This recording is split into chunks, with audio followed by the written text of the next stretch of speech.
नमस्कार दोस्तों, मैं अंकुर उपाध्याय स्वागत करता हूं आप सभी का एक बार फिर से अपनी नई वीडियो में। शानदार दोस्तों, बाजार में एक्शन देखने को मिल रहा है। 1% निफ्टी सेंसेक्स ऊपर है। इस हफ्ते में बहुत कुछ हो गया, जैसे कि एक खबर आ गई जहां पे प्रेसिडेंट ट्रंप ने पूरा हड़कंप मचा दिया कि शांति समझौता तोड़ते हैं हम ईरान के साथ। लेकिन एक दिन गिरावट के बाद वापस बाजार ऊपर गया है। अच्छी बात यह है कि बाजार ने एग्जैक्टली 23,800 का सपोर्ट लिया और ऊपर आ गया। अब आपके लिए मैं एक डेटा बताना चाहूंगा। हम लोग जिस दिन गिरे थे ना, यानी कि वेंसडे बुधवार को, उसके हाईज के पास अभी पहुंचे नहीं है। वेंसडे का हाई हमारा 24,300 का है और अभी हम 24,200 पे हैं और आज का हाई अगर आप देखोगे तो 24,228 का है। तो अभी हमने 24,300 दिखाया नहीं है, उस लेवल के नीचे ही हैं हम। पहली बात, इसका मैं नेगेटिव इंपैक्ट नहीं बोलना चाहूंगा, लेकिन ये कहूंगा कि हमें लग रहा है कि रिबाउंड आ गया 2 दिनों में, लेकिन अभी भी हम उस कैंडल के नीचे ही हैं। दूसरी बड़ी बात, जो बुधवार को कैंडल बनी है उस कैंडल के अंदर 2 कैंडल फॉर्म हुई हैं, कल की और आज की। इस सिचुएशन को ज्यादातर इनडिसिसिव सिचुएशन बोलते हैं, इनडिसीजन सिचुएशन माफ कीजिएगा। यानी कि अभी अगर आप सोच रहे हो कि वापस से तेजी लौट गई, गलत हो सकते हो कि, और मंदी भी नहीं सोचनी, क्योंकि एक बड़ी कैंडल मदर कैंडल और बाकी उसके अंदर फॉर्म हो रही है जो कैंडल्स, आप उसको ऐसे मान लीजिए कि एक बार उसका हाई ब्रेक हो या लो ब्रेक हो तो हम तेजी या मंदी ज्यादा अच्छे से कह पाएंगे। ये तो कोई आपके लिए सिंगल डे की कैंडल पे बात। अब अगर मैं वीकली कैंडल की बात करूं तो इस हफ्ते पूंछ बहुत नीचे है और बॉडी ऊपर की साइड है, लेकिन हैमर नहीं बन रहा क्योंकि ऊपर भी पूंछ है। फॉर एग्जाम्पल, इस हफ्ते में निफ्टी ने 23,805 का लो लगाया है और 24,530 का हाई। हम क्लोजिंग बेसिस पे 24,200 के पास अभी खड़े हैं। आप ये कह सकते हो नीचे से 400 पॉइंट ऊपर से 330 पॉइंट नीचे।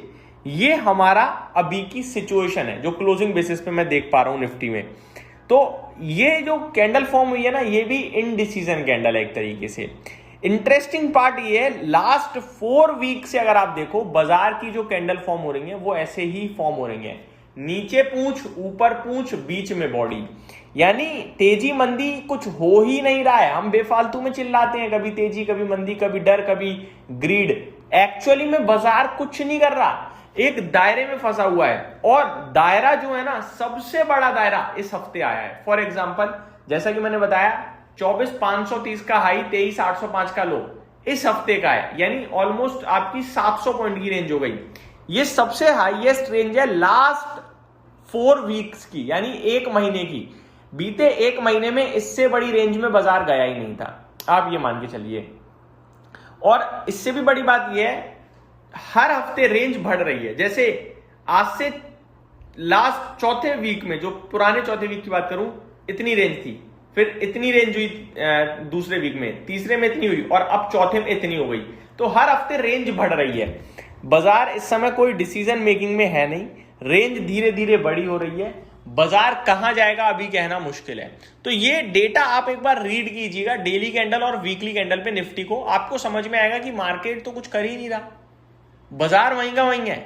हमारा शेयर ऊपर नीचे कर रहा है, उसमें हम पैनिक कर रहे हैं, कभी खुश हो रहे हैं, जो कि हमें नहीं करना चाहिए। जब बाजार कोई डायरेक्शन नहीं दे रहा तो हम बिना बात के डायरेक्शन क्यों पकड़ने की कोशिश करें। अब आते हैं आगे। बैंक निफ्टी 1.25% ऊपर है, मिड कैप निफ्टी 1.25% ऊपर है, स्मॉल कैप निफ्टी 1.5% ऊपर है। मार्केट ब्रेथ सुबह बहुत स्ट्रांग थी, धीरे धीरे कमजोर हुई है, लेकिन अभी भी स्ट्रांग ही है। 750 शेयर्स नेगेटिव है इस समय, 2200 शेयर्स पॉजिटिव हैं। नो डाउट पॉजिटिव शेयर्स की संख्या काफी ज्यादा है गिरने वाले शेयर्स से, लेकिन सुबह ये गिरने वाले मात्र 500 शेयर्स थे, तो थोड़े बढ़ गए हैं। अब सेक्टर स्पेसिफिक बात करूं तो अब आपके लिए एफएमसीजी फिसल गया है लाल निशान में, और फार्मा मीडिया बिल्कुल फ्लैट है। बाकी सब जगह तेजी है।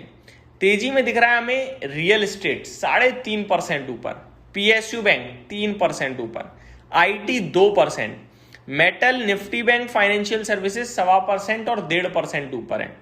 मिड कैप सिलेक्ट और एनर्जी क्षेत्र 1% ऊपर है। ऑटो इंडस्ट्री में 0.7% की तेजी है। तो ये सेक्टर स्पेसिफिक।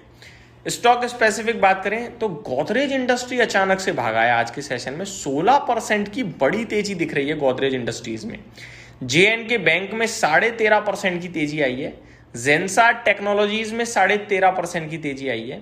इंडियन बैंक 10% ऊपर है। इंडियन बैंक के नंबर भी कमाल के ही थे भाई। न्यूजेन सॉफ्टवेयर 9% ऊपर है। टॉप लूजर में स्नाइडर इलेक्ट्रिक है 4.5% नीचे।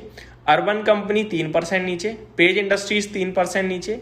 फिजिक्स वाला 3% नीचे। जी एंटरटेनमेंट में भी करीब 3% की गिरावट।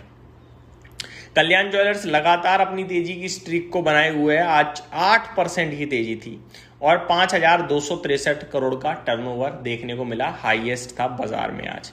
निफ्टी में 12 स्टॉक्स 11 नेगेटिव है, ट्रेंड फ्लैट है। टॉप लूजर डॉक्टर रेड्डी है 2% नीचे। इटर्नल, नेस्ले और भारतीय एयरटेल में भी गिरावट थी। 38 स्टॉक्स पॉजिटिव है। जियो फाइनेंशियल 0.4% ऊपर था, top gainer. HDFC life, Adani enterprises, Reliance, SBI life ये तेजी को फॉलो करते हुए दिखे। रिजल्ट कैलेंडर में इंडियन बैंक के नंबर्स आ चुके हैं। L&T finance, bank of Maharashtra, Elecon engineering और जस्ट डायल, इनके रिजल्ट्स का हम सभी को इंतजार है। ग्लोबल मार्केट्स की बात करी जाए तो सुबह एशिया बाजार तो बहुत ही शानदार थे। कच्चा तेल $75 पे देखा था। EIA की तरफ से जो क्रूड सप्लाई और डिमांड की अपडेट आई है वो भी काफ़ी पॉजिटिव आई है। मार्केट्स की बात करूं तो यूरोपियन मार्केट इस समय डिस्कस करना चाहूँगा आप सभी के साथ। यूरोप में FTSE फ्लैट है, डेक्स फ्लैट टू नेगेटिव है और कैक बिल्कुल फ्लैट है, तो कोई कामकाज नहीं है, ये मान लीजिए आप। यहीं समाप्त करता हूँ इस वीडियो को। Thank you so much for watching this video. Have a great day guys.